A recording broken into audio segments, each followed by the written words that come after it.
Thank you, thank you, thank you, guys. I gotta put, this thing is heavy as hell. You guys put some money into this award. I'm gonna put this right here and look at it. Ah, man, thank God. There was a break between that video. I didn't get called up right after that video because I'm not wearing waterproof mascara. It was all down my face. I wrote something today because I am an addict and I procrastinate, and that's one of my character defects. I had this teleprompter in front of me. I don't trust the teleprompter. I do trust you, but not enough to read off of it.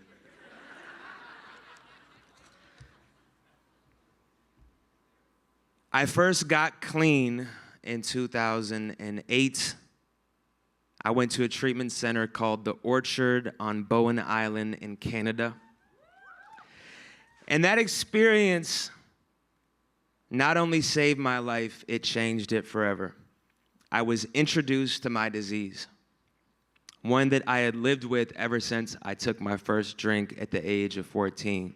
And up until that point, I didn't have a name for it. I didn't have any knowledge about it. I just didn't understand why I couldn't drink alcohol and use drugs like the rest of my friends. I didn't know why I couldn't stop even when I didn't want to. It was that experience in treatment that gave me the way I used, the way I thought, the way that I obsessed, a name. At 25 years old, for the first time in my life, I learned that I had the disease of addiction. I was finally diagnosed. And in those 35 days at the Orchard, I got some tools. I took those tools with me back home to Seattle. I moved out of my apartment back into my parents' basement. I had spent all of my money. I was unemployed, and I was deeply depressed and broken. But I remembered what they told me in treatment, that I needed to find a sponsor, a home group, a service position, and go to 90 meetings in 90 days, so I did. When I was in treatment, I heard someone say, whatever you put in front of your recovery will be the first thing that you lose. So I made sure that recovery came first before anything else. Over the next 6 months, I got my will to live back. I got a service position at my home group making coffee. I began working the 12 steps, and I regained just enough confidence to start writing music again. A collection of songs that would later be called the Verses EP and The Heist.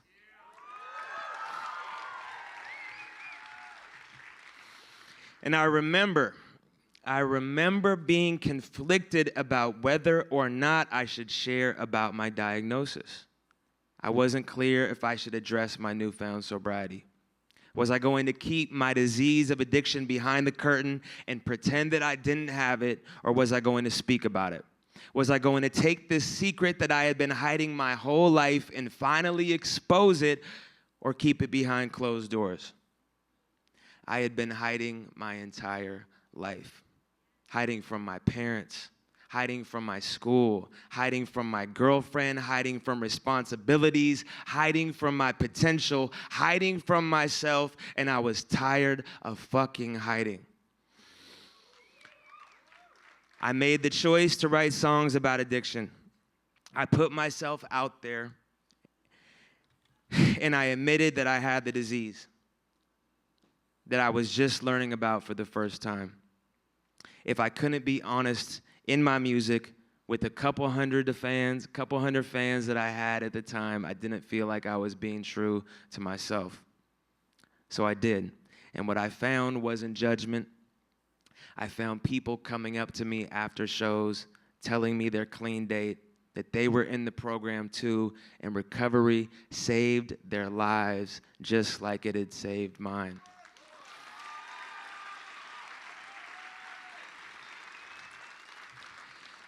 It's said in the rooms of recovery that when someone celebrates an annual sober birthday, it's not just for the person receiving their cake. It's for everyone in the room, everyone that has been a part of that person's journey. and for the newcomer to witness that this thing called recovery is possible. Here I am, 11 years later, on the stage, receiving this heavy-ass award tonight. And the self-centered addict in my mind wants me to think that this is about me, but it's not. Not even close. This is about the others that selflessly came before me, that have been the taillights that I have followed. This is about Chucky. This is about Jerome. This is about Seth. This is about Hannah.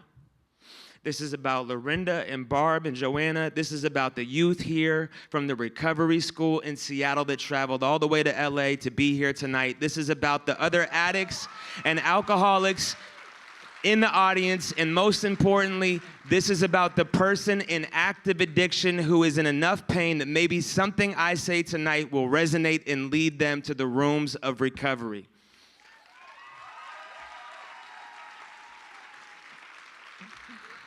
I was in a meeting last night in LA, and I heard someone say, I don't understand the God of my understanding, but the God of my understanding understands me. And I don't know why I am still here. I don't know why I'm here and Kevin isn't, why Robin isn't, why Malcolm isn't. The disease doesn't discriminate. It takes the lives of some of the most beautiful humans the earth has ever known. It has taken some of my best friends. And there's been countless times where it could have taken mine. But I do know for me, in my experience, that there is a solution. It's said in our literature that anonymity is the spiritual foundation of our program. It is said to lead by attraction rather than promotion. But I'm tired of watching people die from this disease who didn't know there was an easier, softer way within a couple miles of wherever they live in the bottom of a church in the basement. I found a home in those rooms. And for those of you who don't know what the rooms means, I was just like you. You aren't unique. What the rooms means is Alcoholics Anonymous, Narcotics Anonymous, Cocaine Anonymous, Marijuana Anonymous, or any other A that is there to help you save your life, where people with the same disease, with varying amounts of clean time, are there for one another so you don't have to die, or even worse, go on living in so much pain that you wish that you were dead. I found a home in the rooms of AA and NA. I found a membership that didn't want anything from me other than I show up, I listen, I stay open, and I keep coming back. That's it.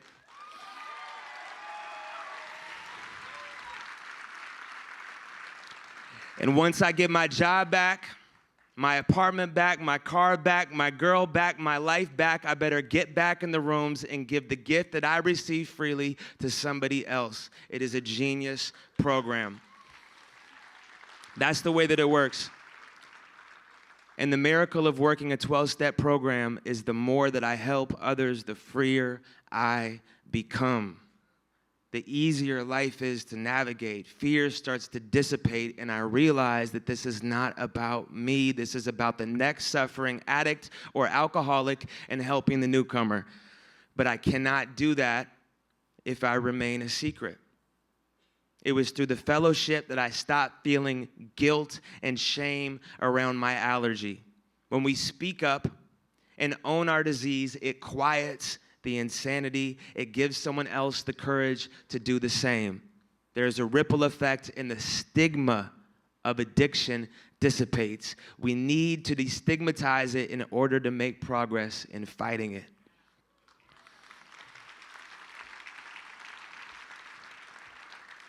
I don't want to live in guilt and shame over the disease that I have. The more that I share my story and listen to others share theirs, the more I feel a part of. I have found my people, I have found my community, I have found others that speak the same language, and I'm not alone with my insanity anymore. It was the rooms of AA and NA that have given me a life today. And some would say that I shouldn't be here speaking about the fellowships in such detail. But this disease is not vague. This disease isn't a secret. Bill W., the founder of AA, testified in front of Congress himself. Fuck being politically correct. This disease wants to kill me and anyone else that has it, and I'm tired of being quiet about the place where I have found relief, solace, and fulfillment in my life. It has been in AA and NA, and if for some reason I go back out, I relapse, or worse, you can with 100% certainty believe that it was no shortcoming of the program. It was because I wasn't willing to work the program. I'm not responsible for my disease. I'm not, but I am responsible for what I do about it. If I can be honest about the thing that has saved my life, and someone here tonight ends up in a church basement hearing a similar message that kept me coming back, that to me is far more important than anyone here judging me for sharing about it.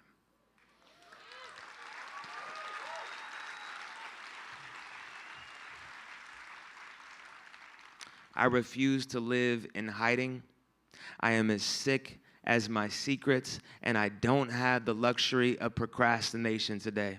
It is imperative that we speak up now, not tomorrow, not next week, not next year. We are in the midst of an epidemic in America that has been around long before it was called an epidemic. I ask all of us in this room tonight, what are we doing to combat it today? What are we willing to share? Who are we willing to help? How honest are we willing to get? And how far are we willing to go to help the person out there dying from the disease of addiction? Thank you, MusiCares, for this honor. Thank you for the work that you are doing to help musicians, especially the work you're doing to get them into treatment facilities. It is changing lives. Today, I am not ashamed of who I am. I don't have to hide from my imperfections. I don't have to keep my disease a secret anymore. I can show up, be present, and keep marching forward in my recovery one day at a time, just for today.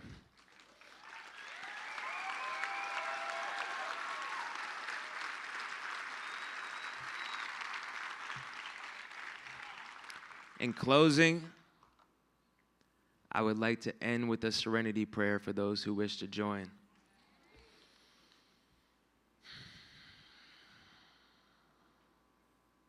God, grant me the serenity to accept the things I cannot change, the courage to change the things I can, and the wisdom to know the difference. Thank you, guys. What's up, y'all? This is B.O.B. This is G-Eazy. I'm Mo. This is Julia Michaels. This is Logic. Make sure you subscribe to the Recording Academy channel. Flex.